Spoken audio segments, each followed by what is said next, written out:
Alors, on a terminé de faire la modélisation au niveau de la partie active circulant et aussi les passifs courants.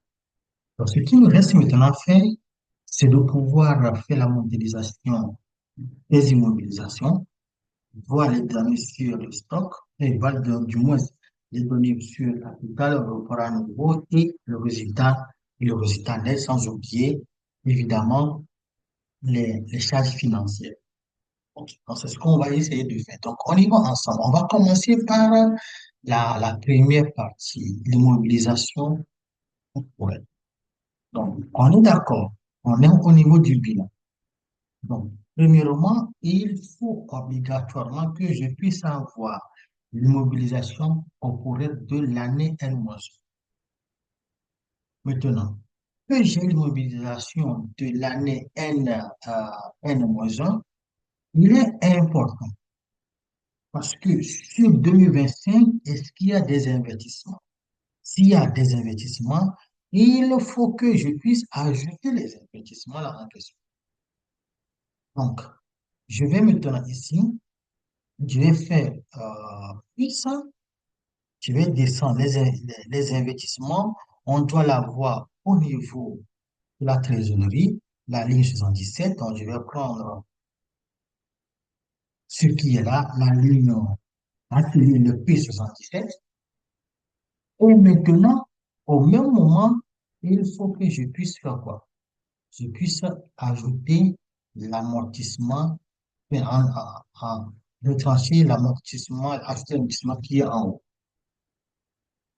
Mais attention, on doit faire attention ici parce que, premièrement, quand je vois la manière dont on a notre, comment je peux l'appeler, on a notre immobilisation, bien on a l'investissement en bas. Parce que je recule l'investissement. Si c'est en moins, donc du coup, ici, ça ne doit pas être plus, du moins ça va être moins. En ce moment, c'est au moins multiplié par moins, ça me donne plus. Pour avoir l'amortissement, pour avoir l'immobilisation corporelle au niveau de l'année 2025. Donc, si j'ai l'immobilisation corporelle de l'année 2025, je peux la faire facilement incrémenter pour les autres années aussi. On va essayer de vérifier encore pour voir, ça c'est bon, la formule est bonne. Je viens par là, je remarque aussi la formule est bonne. Idem, disons pour 2028 aussi, la, la formule, une formule est bonne pour 2028 aussi. Donc, si on a ça maintenant, la prochaine étape, c'est au niveau de quoi? Au niveau de notre passif, spécifiquement le passif non courant au niveau du capital. Donc, on vient au niveau du capital, on est d'accord, ils ne nous ont pas dit augmentation, diminution au niveau du capital, donc on va avoir les mêmes montants sur toute l'année, sur les 5 ans de notre business plan. Maintenant, avant le report à nouveau, il y a le résultat net. Donc, le résultat net, on ne va pas se tracasser on va aller chercher le résultat qu'on a au niveau du bilan. Donc, je mets égal au niveau du compte de résultat. Donc, je vais aller prendre les données qu'on a ici. Et maintenant, je peux l'implémenter jusqu'à aller au niveau de l'année 2028. Donc, qu'est-ce qu'il me reste? Il me reste ici, maintenant avoir les dettes financières au niveau de la structure. Les dettes financières, on doit avoir, premièrement, quelles sont les dettes de l'année passée?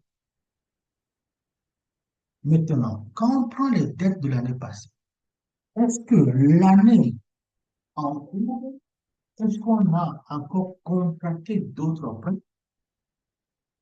Et si on a contracté d'autres prêts, il faut qu'on ajoute dessus. Et au même moment, on doit poser la question de savoir est-ce qu'on a payé quelque chose? C'est comme on a trois éléments qui entrent en jeu. Les dettes de l'année passée, premièrement. Est-ce que l'année en cours, est-ce qu'on a contracté d'autres dettes? Et maintenant, est-ce qu'on a fait quoi? On a fait d'investissement. Est-ce qu'on a remboursé des dettes? Donc, c'est ce que nous allons maintenant faire au niveau de la partie dette financière. Donc, je mets égal, je vais prendre les dettes de 2024, j'ai pris ça. Je vais ajouter les dettes de 2025. Et si je viens au niveau de l'hypothèque, on a globalement en 2025 les dettes qui s'élèvent à 360 millions. OK. Maintenant, on, on fait quelque chose. Donc, je fais maintenant un mot. Et je vais aller au niveau de mes charges financières et je vais aller prendre le capital remboursé qu'on a pour 2025.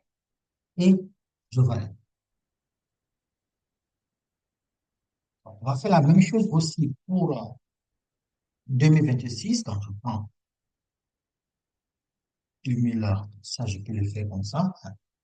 J'ai d'abord mis les dettes. Donc, quand je prends 2026, je fais maintenant plus ça. Je viens au niveau des hypothèses. Je prends pour, euh, pour Cotonou. Parfait. Au même moment, il faut que je retranche ce qu'on a payé en 2026. Dans 2026, on a payé 433 millions. Parfait. Je viens ici. Je prends plus en 2027, on a l'emprunt de 330 millions. Parfait. Au même moment, qu'est-ce que moi j'ai payé? J'ai payé pour 2027 361 millions que j'ai payé. Donc, quand je vois bien, voilà ce que j'ai payé. Donc, et pour finir, au niveau de 2028, on n'a pas de prêt. Mais par contre, est-ce qu'on a un remboursement?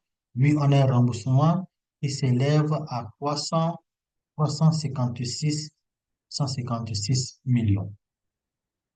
Donc voilà l'évolution de la dette de janvier, du moins de 2024 jusqu'à arriver au niveau de 2025.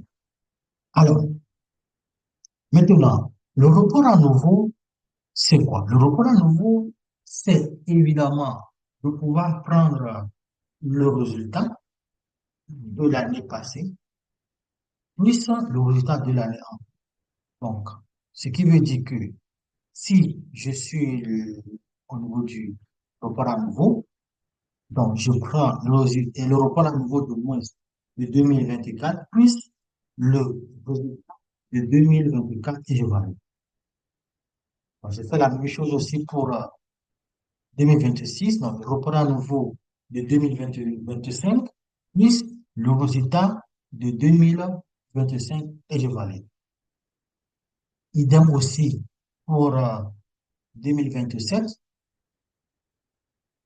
parfait, et je peux l'incrémenter sans problème.